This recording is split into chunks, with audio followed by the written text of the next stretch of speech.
Paano nga ba makonect natin ang ating Reels or ang ating long form video para magkaroon ng Reels para instant views din sa long form video at instant views din sa ating Reels? Ito po ay aking ipapakita sa inyo. Sana makasunod po tayo para isang malaking tulong po sa atin ito. Dalawa-dalawa ang magkakaroon ng mga views para na sa ganon talaga namang ariba at bira ang ating mga content. Ayan, pindutin lamang po natin. Ayan, pindutin natin yan, try it. After natin yan matry it. Kasi pag nag-upload tayo ng long form video, automatic lumalabas po ito.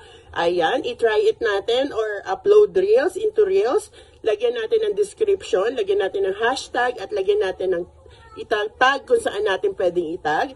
After po natin malagyan yan, lalabas po yan. May tip din kung paano magiging mas maganda ang ating description. Lagyan natin ng mas magandang title or description or nilalaman ng ating content. Maganda pong tip yan para nang sa ganon. Double na double ang mga views at magiging maganda ang ating content. After a while, lalabas po ang ating dapat inaantay dyan. Ayan.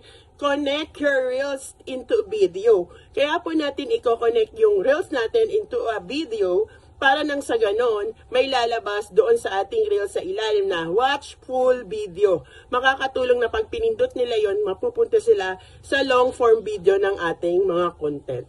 Kailangan i-on po natin yan. Nakikita po ang button na yan. I-on po natin yan para nang sa ganon magabayan at ma-on natin para makonect ang Reels sa ating long form video. Ayan. After a while, lalabas po dyan kung ano yung button or ano yung mas magandang kung naging success ang ating pag-upload niyan into Reels, ang ating long form video. Kailangan ganyan po ang itsura, tandaan. Ganyan po, dapat na i-on natin yan.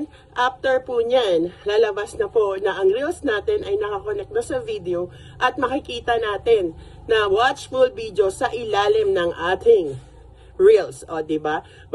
Magandang tulong at talaga naman dadami ang views ng ating Reels dahil nakakonect po siya. Sharing is caring. Sana matandaan ninyo. Ayan. Follow for more!